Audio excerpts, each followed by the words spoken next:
안녕하세요. 오늘은 저번 성능 리뷰에 이어서 한성컴퓨터 언더케이지 TFX4470H의 종합 리뷰를 하는 날입니다.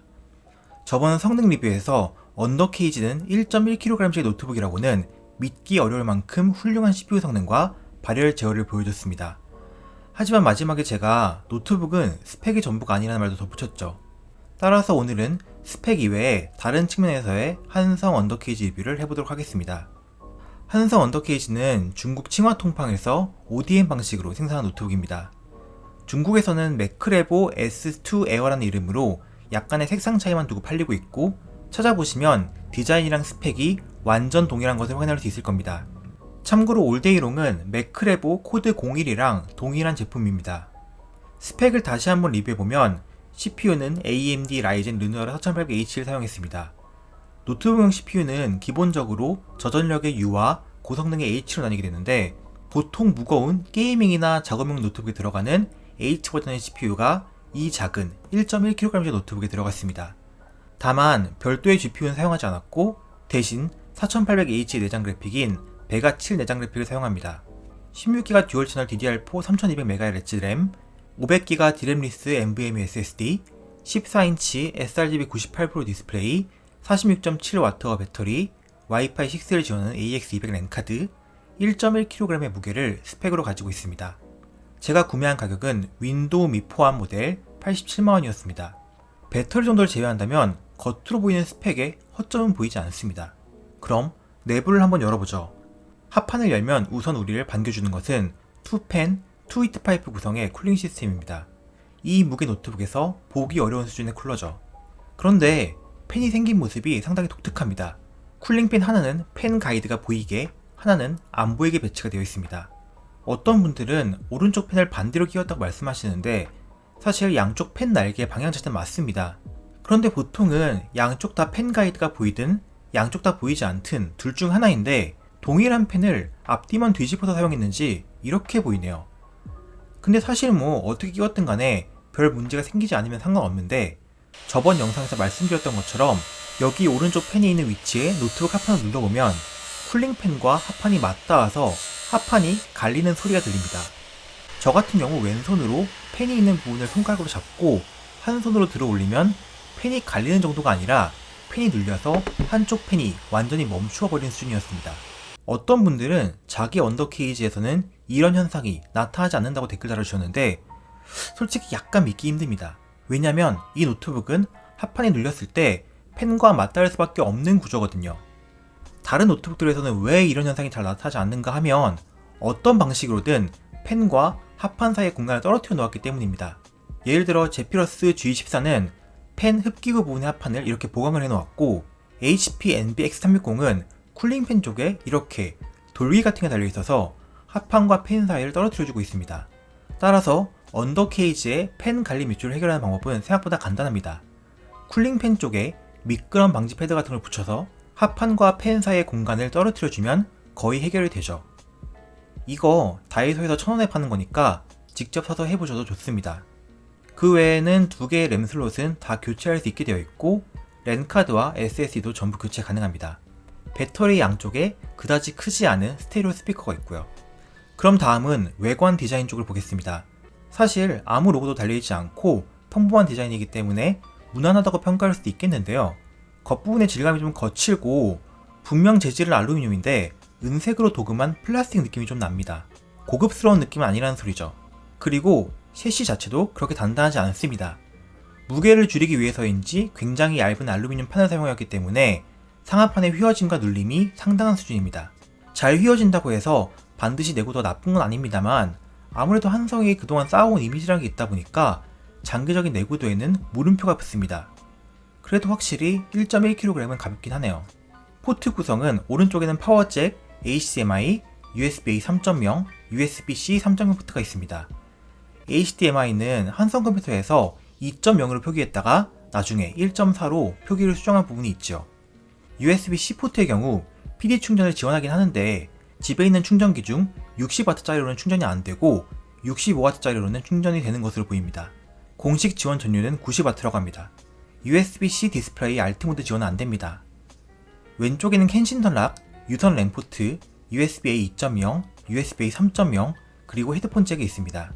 포트 구성 자체는 나쁘지 않은 편인데 HDMI 포트 버전 논란 때문에 점수가 깎이겠네요. HDMI 1.4면 4K 60Hz 출력을 지원하지 않으니까요. 제 집에 4K 모니터가 없어서 HDMI 버전이 2.0인지 1.4인지 직접 확인해보진 못했습니다. 다음으로 디스플레이입니다. CMN14D5 이노룩스에서 제조한 논글레어 처리된 풀 HD IPS 패널을 탑재하고 있고, 디스플레이 측정치상 색 영역 약 sRGB 98%, 밝기 약 350니트의 결과를 보여주면서 이 가격대에서는 상당히 훌륭한 밝기와 색 영역을 가지고 있습니다. 실제로 사용할 때도 상당히 만족스러운 디스플레이였습니다.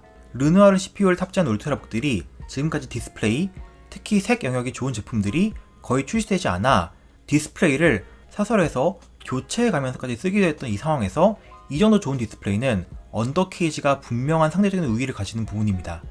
다음으로 스피커입니다. 스테레오 스피커는 하단을 향하고 있고 안 좋은 스피커입니다. 주연테크 슈퍼플라이보다는 살짝 좋긴 한데 음량도 작고 베이스는 없고 웬만하면 이어폰 쓰시는 걸 추천드립니다.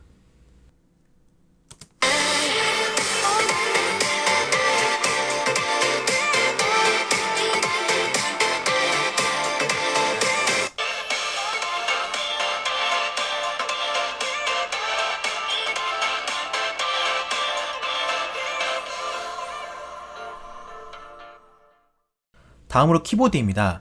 키보드는 펜타그래프 타입의 키보드고 키 트래블이 짧거나 한 건 아닌데 문제는 이게 대부분의 다른 노트북들처럼 키 사이사이가 구분되어 있는 아일랜드 형태의 키보드가 아니라서 키 사이사이를 촉감으로 구분하기가 힘듭니다. 키보드를 안 보고 타이핑을 할 경우에 오타가 심하게 날 수 있는 키보드입니다. 또 하나 문제는 키보드의 각인이 은색 바탕에 회색으로 되어 있고 백라이트도 흰색이라서 글자의 시인성이 좋지 않습니다. 이거랑 같은 느낌의 키보드를 예전에 한성 아방가르드 리뷰할 때도 써봤는데 솔직히 이 키보드에 익숙해질 수 있을까 자신이 좀 없습니다.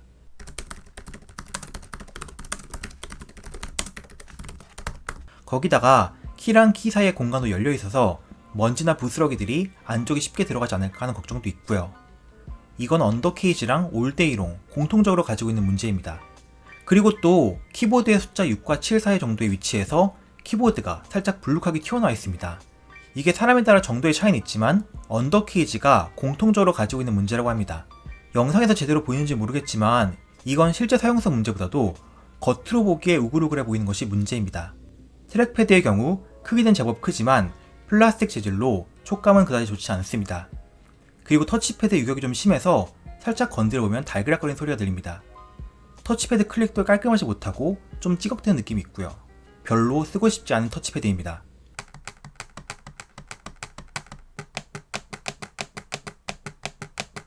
성능에 대해서는 저번에 벤치마크 점수랑 게임 성능, 온도 등 다 정리해뒀으니 그쪽으로 확인해주세요. 4800H의 CPU 파워 자체는 웬만한 데스크탑 이상급이고 언더케이지는 가벼운 무게에도 불구하고 굉장히 훌륭한 쿨링을 보여줍니다. 다만 그 쿨링을 위한 팬 소음은 제법 있는 편입니다. 평소에 가벼운 작업을 할 때는 신경 쓰일 만큼 시끄럽진 않습니다만 게임을 하거나 인코딩을 하는 등 시스템을 빡세게 사용할 경우 게이밍 노트북에 준하는 팬 소음이 나게 됩니다. 프리미어 프로에서 영상 인코딩 시 에이수스 G14와 한성 언더케이지 팬 소음을 비교해 보겠습니다.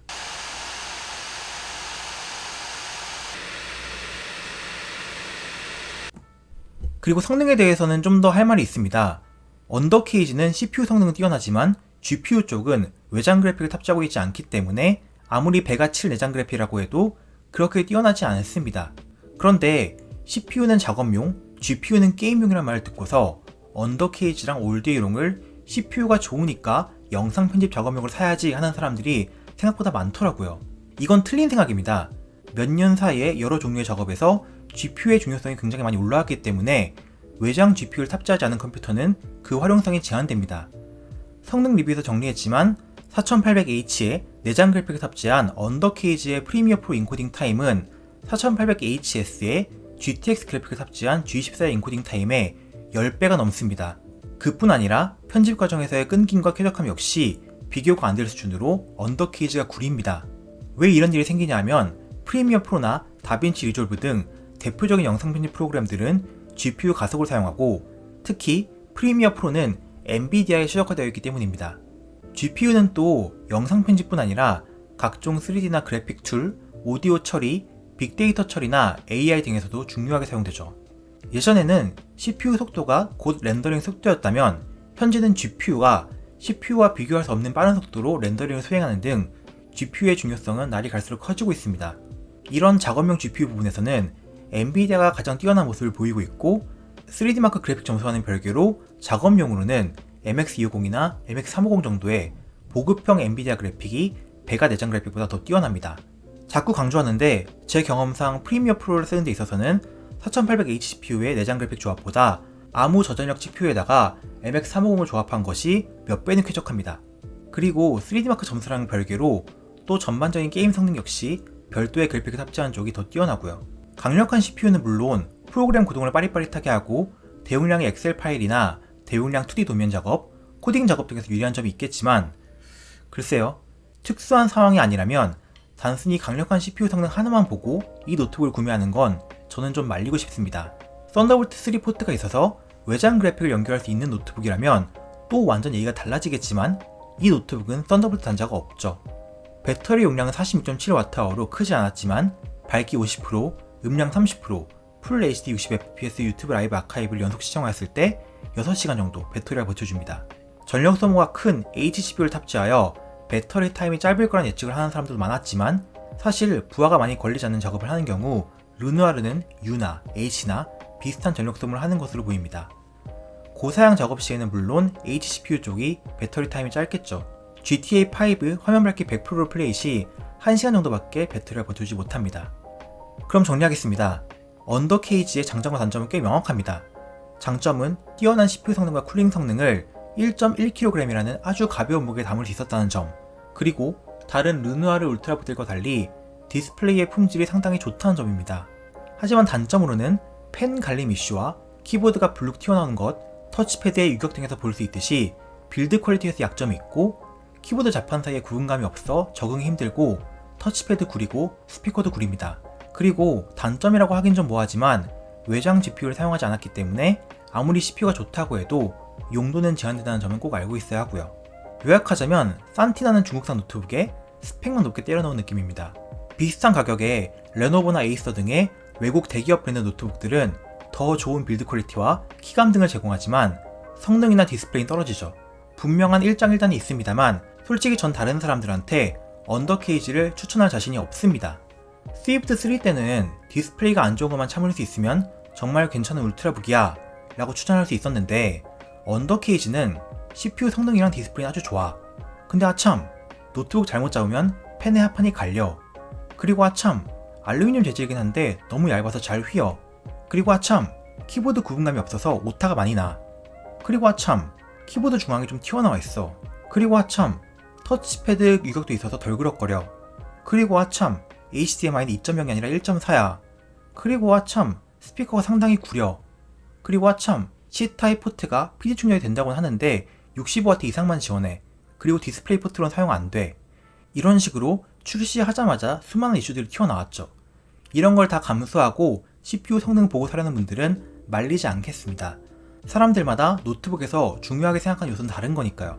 한성 컴퓨터에서 HDMI 버전 표기 오류로 원하는 사람들은 환불해주겠다는데 이렇게 씹고 뜯고 맛보고 즐긴 노트북을 한성 컴퓨터에 환불하는 건 좀 양심이 없는 것 같아서 중고시장에 올릴 거니까 사가주시면 감사하겠습니다. 그럼 도움이 주시길 바라며 다음에 뵐게요.